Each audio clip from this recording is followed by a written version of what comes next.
O entrevistado agora é o José Antônio Parimoski, que é o responsável pelas finanças e governo na Prefeitura de Jundiaí.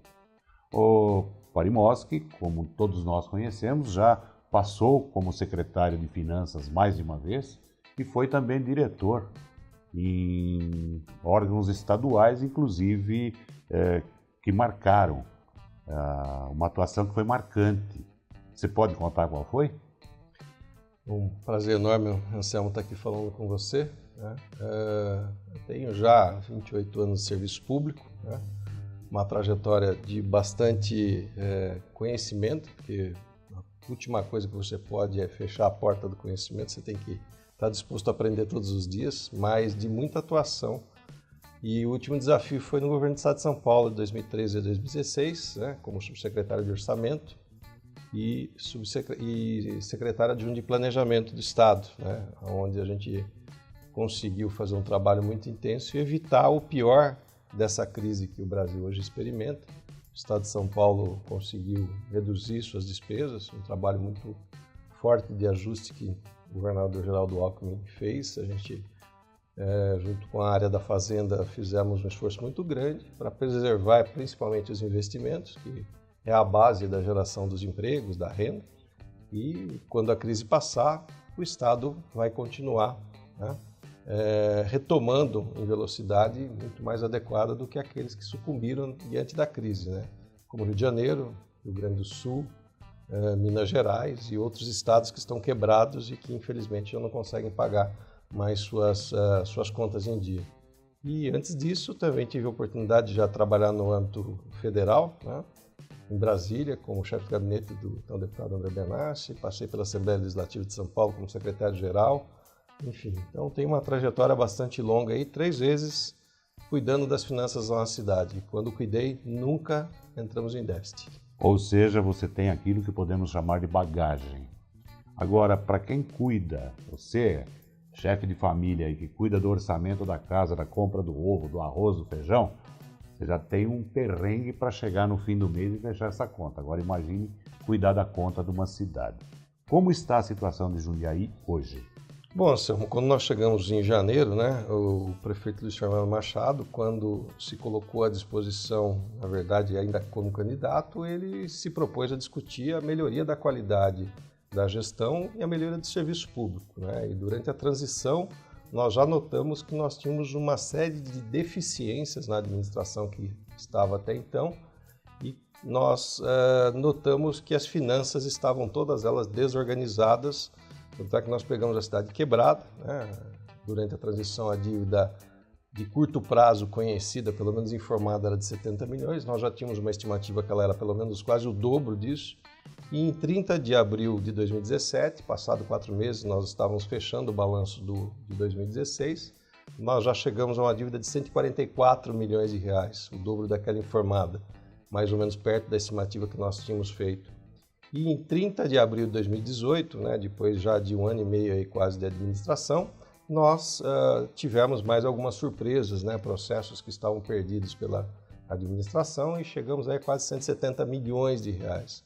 Enfim, e nós pagamos boa parte, né, quase 70% dessa dívida já foi paga, até porque a primeira coisa que nós fizemos, já que nós pegamos a cidade quebrada e desorganizada, foi arrumar a casa. Arrumar a casa significa fazer um ajuste fiscal. É o que a dona de casa faz, ela só gasta aquilo que ela tem ou aquilo que ela ganha, para não se comprometer e não se endividar. Como o município já estava endividado, nós tivemos que fazer um ajuste, cortar despesas, reduzir contrato. O prefeito decidiu diminuir os cargos em comissão, que eram 451, veio para 328. Reduzimos 30% o número de cargos em comissão. Só essa redução, Anselmo, gera 40 milhões mais ou menos em 4 anos do mandato, que está sendo direcionado esse recurso para abastecer as necessidades da saúde, mas ainda é insuficiente, enfim. Mas são economias que você faz para levar para a área de prestação de serviço. E começou um processo de reorganização efetivamente dos serviços, principalmente nas 4 áreas principais, onde o cidadão precisa, né, do poder público. Na educação, na saúde, na mobilidade, que é o transporte, e também na segurança. São essas 4 prioridades, não que não cuidaremos, não estamos cuidando das demais áreas, das demais políticas públicas, mas foi o ataque que foi feito para a gente poder, inclusive, minimizar os problemas, né? Tanto é que na saúde a primeira coisa a fazer foi o mutirão, né? Para acabar com aquele amontoado de filas de exame que tinha, tudo parado, enfim. E depois retomar a normalidade e, a partir de agora, a gente vai conversar aqui um pouco, melhorar e colocar os serviços em outro padrão, que é o padrão que a cidade de Jundiaí exige. Agora você falou assim de surpresas, parece que houve uma surpresa recente aí de dívida, uma que não estava no programa, digamos. Nós estamos, veja, 1 ano e meio de governo, nós, como eu estou aqui explicando, nós fizemos um ajuste fiscal já enorme, chegamos lá, imaginamos que tínhamos já colhido todos os processos que estavam perdidos aí de valores a pagar, ou seja, serviços que já estavam feitos e que não tinham sido pagos pela administração anterior, mas infelizmente achamos uma desapropriação. Agora, a obra onde foi feito o viaduto sobre a 9 de julho, foi feito um acordo judicial, inclusive, a prefeitura assinou um compromisso judicial, um acordo judicial. Tem valor de sentença. Sim, de 18 milhões de reais, né? Para pagar em 18 parcelas, e acabou que a prefeitura não cumpriu esse compromisso, né? E não tinha registro dessa dívida no âmbito administrativo, então nós não conseguimos localizar nada. Eis que agora, passados 18 meses, desde a data que foi feito lá atrás, né? Porque a obra já está pronta, nós tivemos a surpresa aí que nós temos um valor a pagar de quase 24 milhões de reais. Corrigido, né? Corrigidos. Agora, nós já estamos tomando aí providências. Primeiro, nós notamos que a área desapropriada pelo então ex-prefeito, ela não é necessária, porque o trevo não ocupa todos aqueles espaços que foram desapropriados. Então, nós estamos reduzindo as áreas para diminuir o valor a pagar. Essa é a primeira medida. A segunda medida é reorganizar os valores a pagar, né?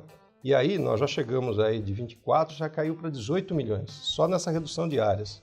E, naturalmente, agora nós estamos propondo um novo acordo com a empresa que é a proprietária do imóvel, porque ela não tem culpa disso. Na verdade, o compromisso que o então prefeito fez é que não foi cumprido. E agora nós vamos fazer uma programação de pagamento a partir do próximo ano que caiba, né, nas contas do município, que não onere ainda mais as contas públicas, mas que também seja honrado o compromisso.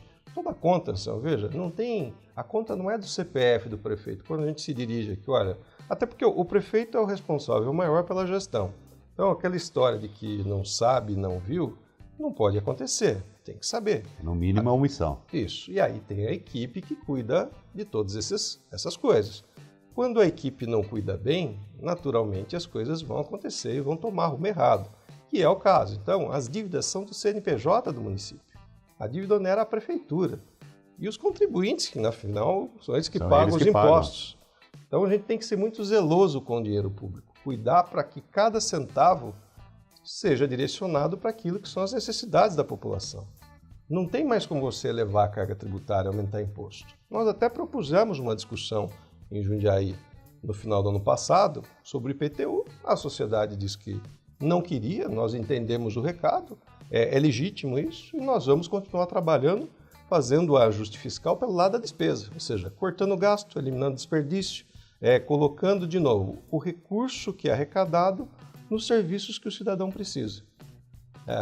De novo, volto lá no exemplo da dona de casa. A gente fala dona de casa e tem também, às vezes, o pai de família, que ele que administra, não são só as mulheres, mas a dona de casa eu acho que é o melhor exemplo, porque até o Covas, quando fez um programa habitacional lá atrás, ele fazia questão de que a casa seria em nome da mulher, né? Por causa da separação. Isso. Ela ficava com as crianças, ficava com a responsabilidade maior e ela não ficaria desabrigada. Então a gente tem uma figura, a melhor economista que tem é a dona de casa. Então ela sabe fazer essa conta, ela sabe que tem que pagar primeiro as despesas obrigatórias, para depois, quando sobra, fazer a poupança e comprar aquelas necessidades que são as escolhas, né, as necessidades da família, enfim, fazer os investimentos que a gente chama, né?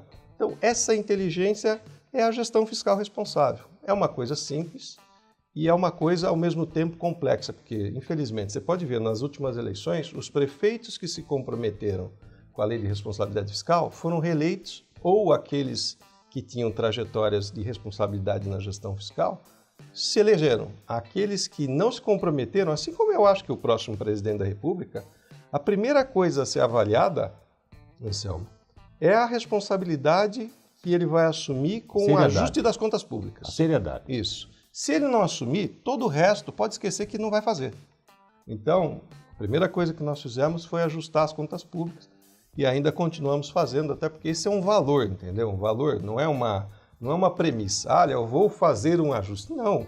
O ajuste ele tem que ser feito de maneira permanente, não gastar mais do que arrecada, é um valor que você tem que ter. Quando nós chegamos aqui, os servidores estavam sem receber o Vale Alimentação de 2 meses, os professores estavam sem salário, que estavam em férias, quase 20 milhões de reais.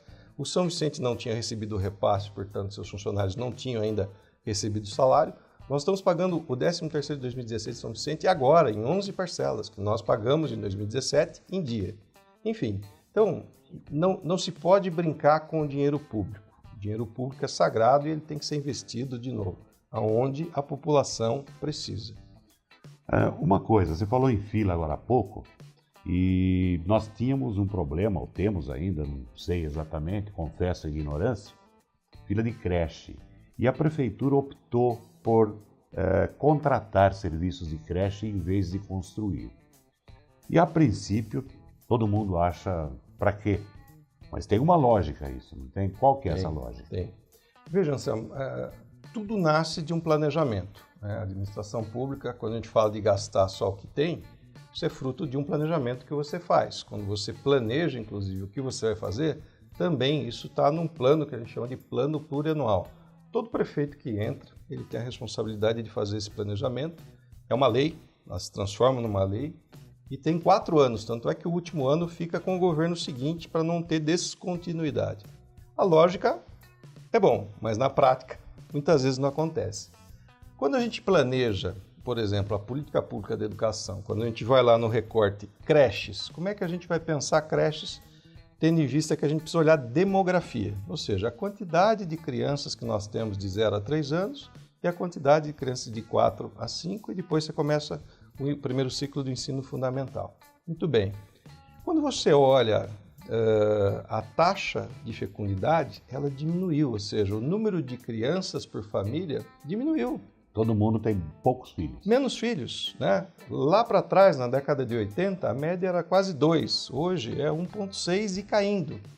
O que significa que as famílias estão tendo menos filhos.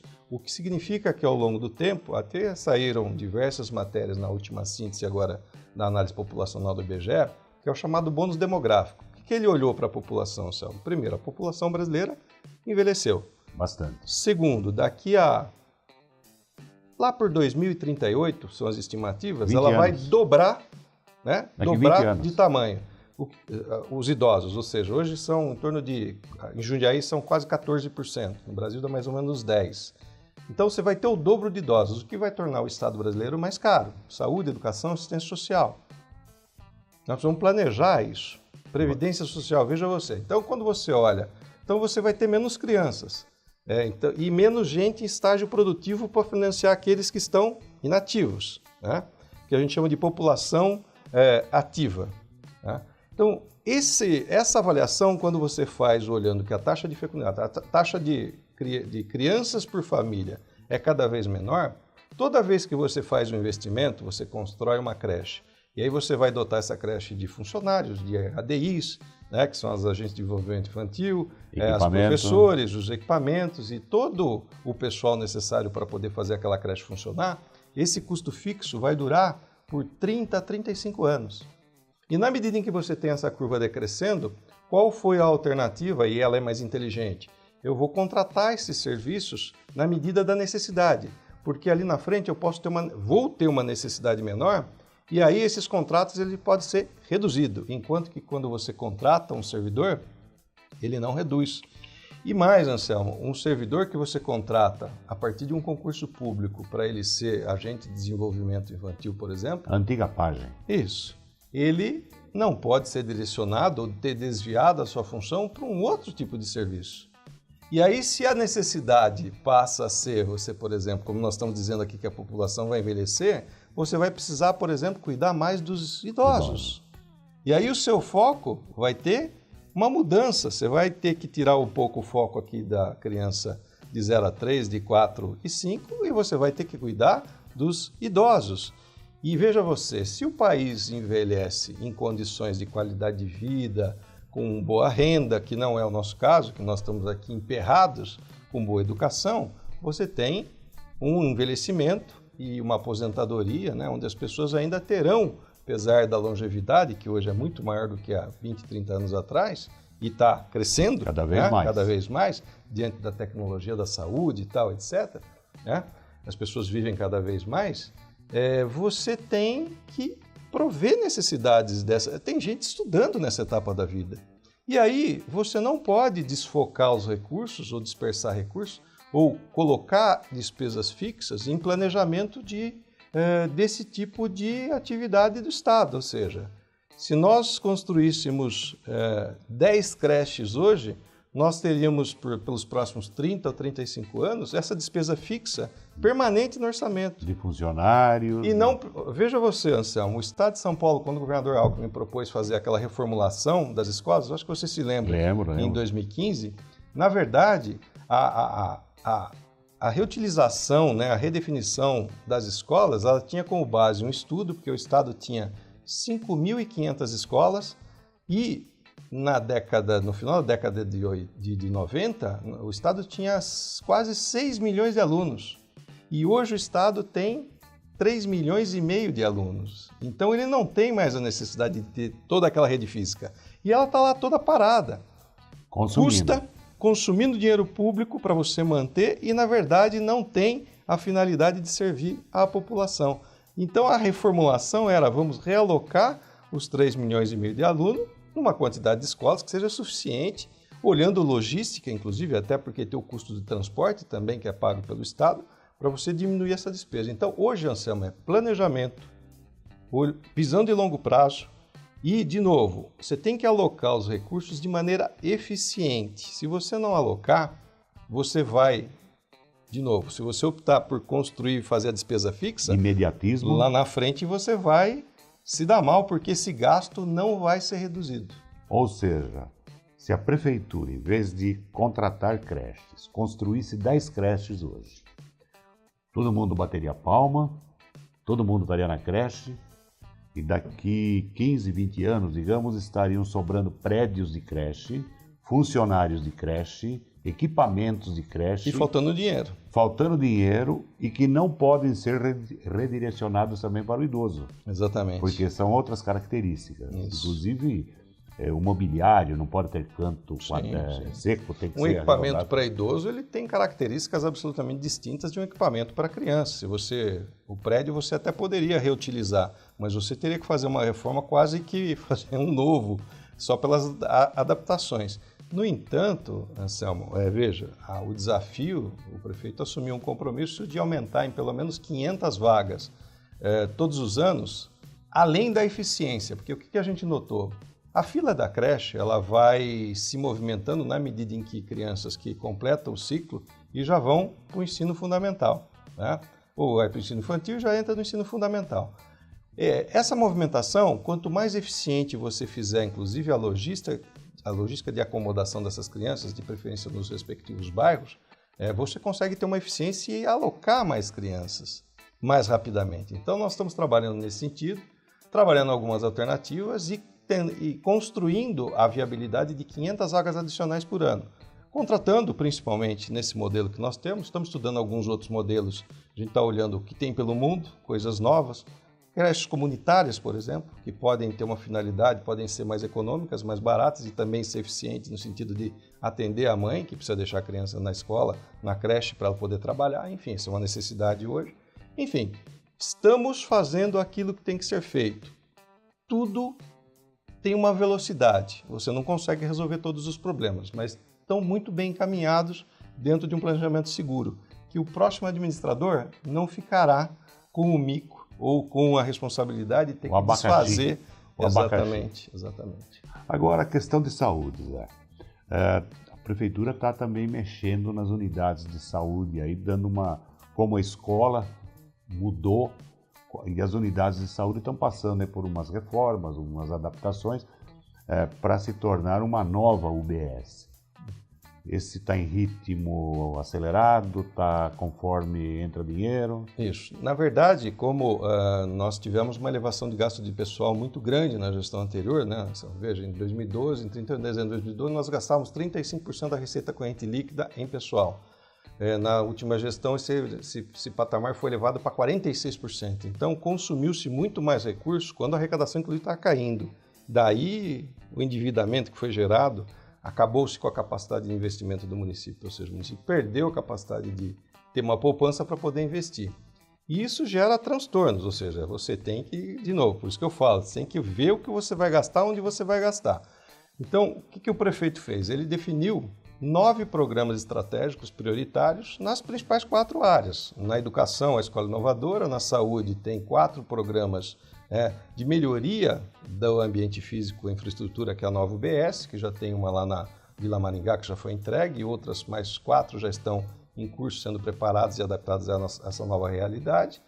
E acoplado à melhoria do ambiente, né, porque é muito importante você ter um ambiente mais adequado para o atendimento às pessoas, você tem o Posso Ajudar, que é um programa de recepção humanizada do paciente que frequenta a UBS, para que ele não fique ali disperso nem perdido e ele é encaminhado naturalmente para aquilo que é a necessidade dele, principalmente aqueles mais idosos.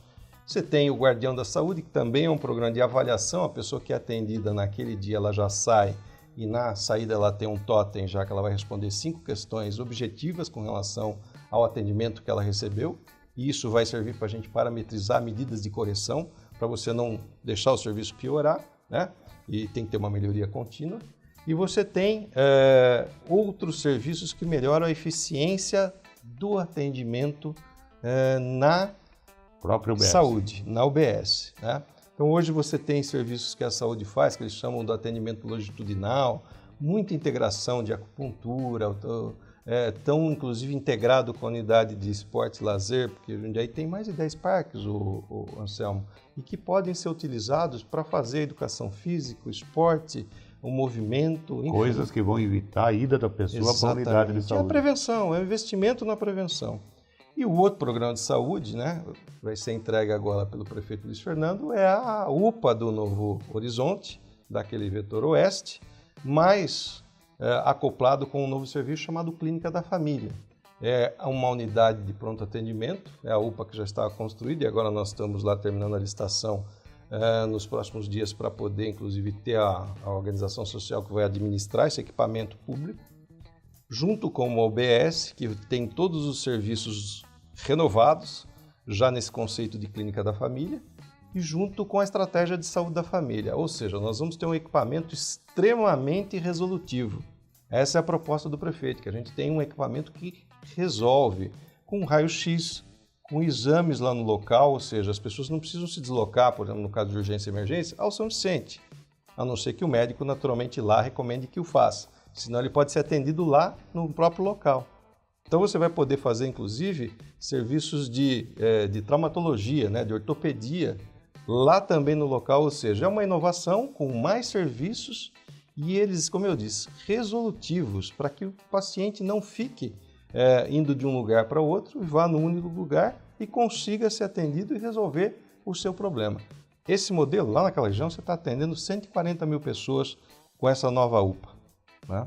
Uma população bem grande. Uma população bastante grande. É mais de 1/4 da população juniense. Exatamente. Então, esses novos serviços, Anselmo, eles tendem a responder à melhoria que o cidadão hoje exige. Né? A Vila Comercial está sendo reformada, a unidade de pronto, a UBS também de Corrupira, nós estamos colocando também o serviço de atendimento odontológico, assim como o prefeito também definiu colocar nessas outras todas, no Tarumã já colocou, enfim, então todas as UBS, na medida em que a gente for tendo recursos, nós vamos fazendo essa adaptação para essa nova realidade e para esse novo programa que premia uma melhoria de condição de atendimento do cidadão, do usuário, do paciente e que resolva o problema dele. Né? E, óbvio, você tem pressão por fila de exame ainda, nós aumentamos a cota de exame agora significativamente, né? E isso naturalmente deve diminuir rapidamente essas pessoas que estão aguardando. Mas a demanda de saúde, isso é mais engraçado, a maior parte dos prefeitos acaba não investindo na saúde do seu cidadão. Então, eles invadem a cidade de Jundiaí. Não, eu ouvi uma vez de um prefeito, não vou dizer qual, de uma cidade faz algum tempo. Ele me falou o seguinte: sai muito mais barato comprar uma ambulância e mandar esse povo para Jundiaí. Isso chama ambulancioterapia. É.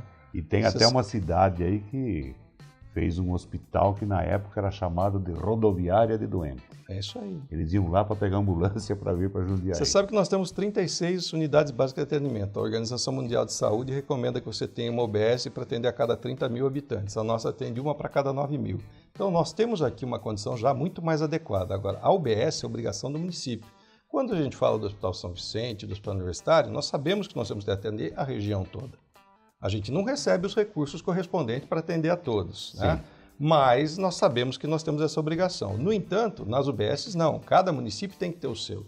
Nós teríamos que atender aqui em Jundiaí, em termos de UBS, considerando que Jundiaí tem mais ou menos 60% da população tem plano de saúde, então você imagina que 40% não tem assistência de saúde que vai se socorrer do SUS e vai usar as UBS, né? Nós estamos falando o quê? Se Jundiaí tem quase 500 mil habitantes, lá diz 409 mil, mas nós devemos ter perto de uns 500. Sim. 4 vezes 5, 20, ou seja, 200 mil pessoas seriam dependentes, né? Nós temos hoje, cadastrados nas nossas 36 UBS, 440 mil prontuários. Ou seja, nós estamos invadidos. E tem uma outra coisa também que eu constatei já. E não preciso puxar o saco de ninguém, tá? Mas gente com plano de saúde daqueles bons foi marcar um exame que levaria, o plano jogou para 40, 50 dias depois. E foi numa UBS e fez no dia seguinte. Então, aí a gente está vendo... incha também, né? Você sabe que o município, infelizmente, ele não pode cobrar. Por exemplo, uma pessoa que tem plano de saúde, eu acho que ela poderia até usar o serviço público de saúde, mas quando ela toma o lugar daquele que não tem o plano, e ele paga para um plano de saúde, o ideal seria que ao final ele desse a carteirinha do plano de saúde dele, né? E aí você pudesse recuperar esse dinheiro, mandar para o plano de saúde dizendo: olha, eu atendi aqui o paciente José Antônio Parimosca, ele tem um plano de saúde X, por favor, reembolse o valor ao município.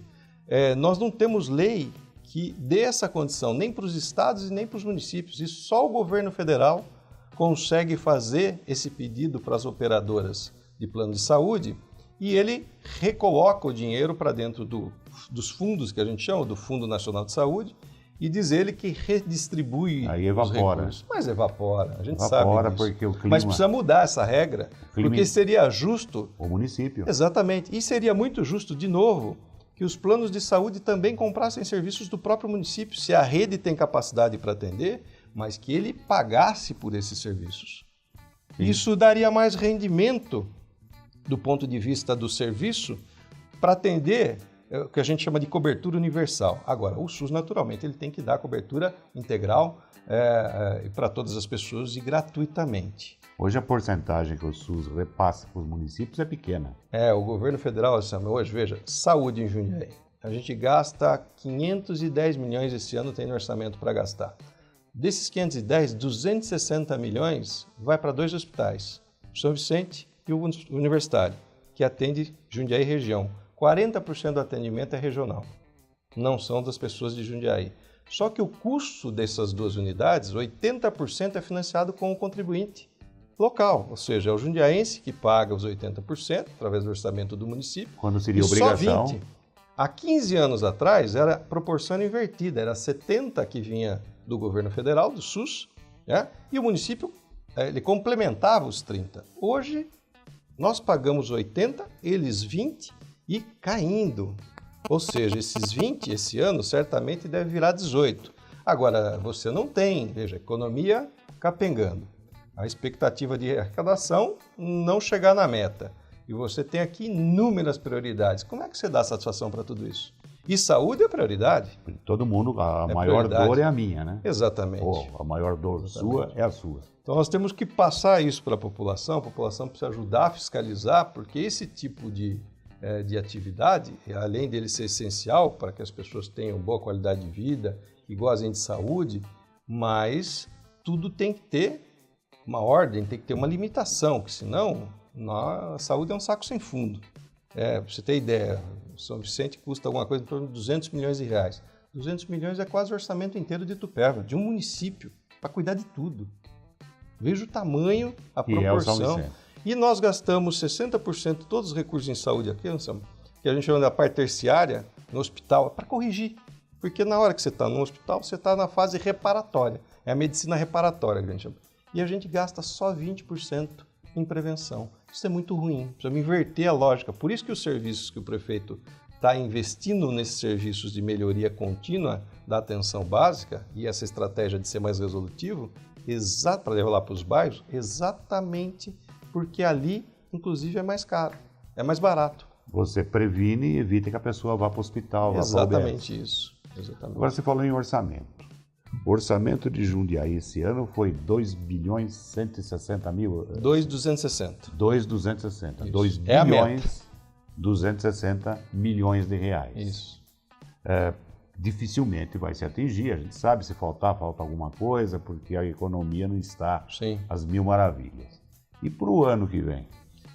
Nós aprovamos a LDO agora, estamos trabalhando já na elaboração do orçamento do próximo ano, 2 bilhões 245, ou seja, caiu um pouco menos do que o desse ano. Né?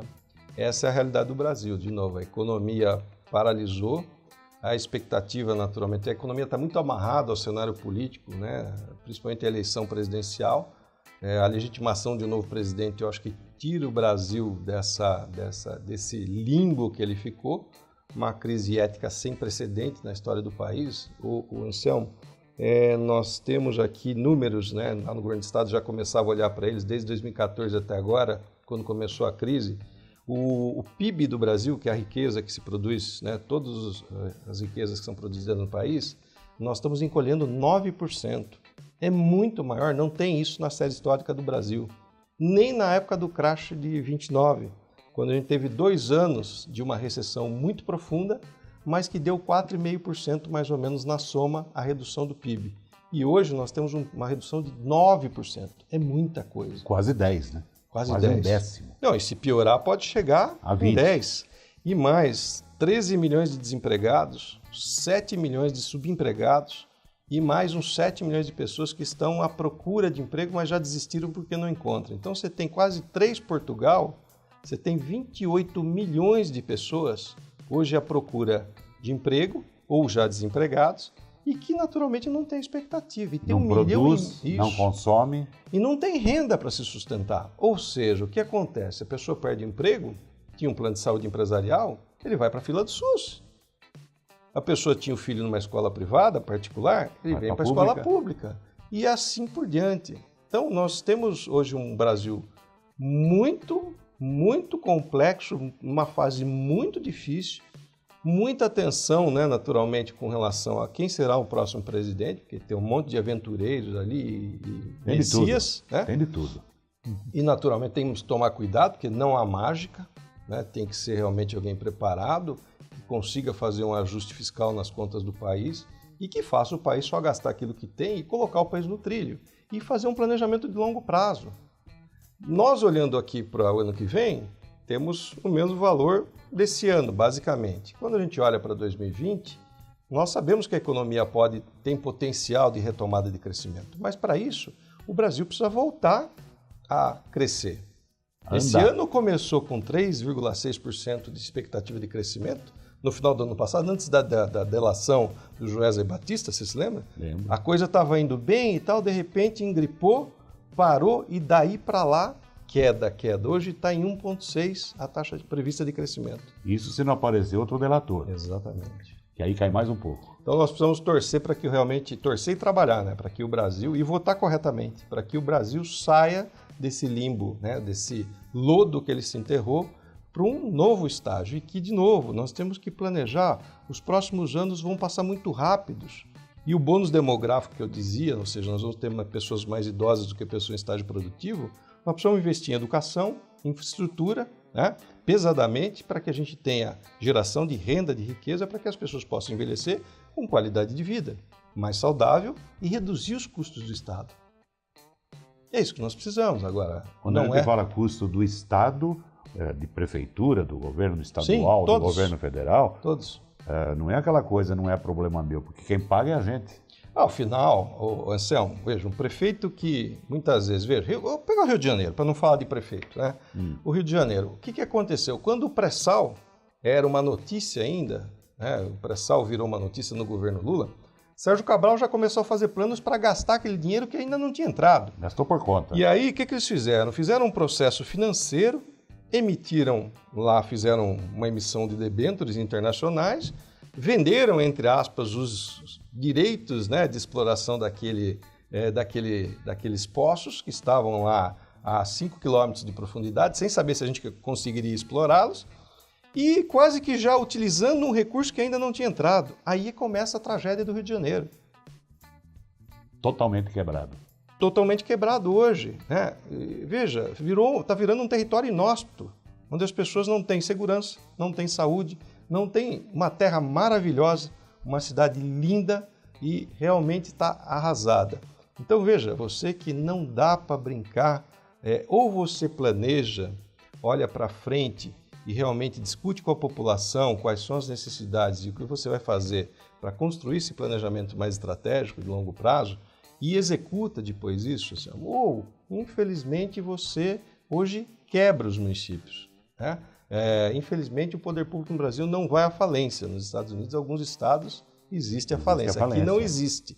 E isso dá essa tranquilidade, né, talvez dos políticos que são os maus políticos, de venderem à população. O que aconteceu? Quando o Sérgio Cabral arrecadou aquele monte de dinheiro da venda antecipada daqueles recursos, ele fez um monte de obras, o Estado ficou um canteiro de obras e a população extremamente satisfeita com novos projetos, aí teve Olimpíada, ou seja, coisa maravilhosa.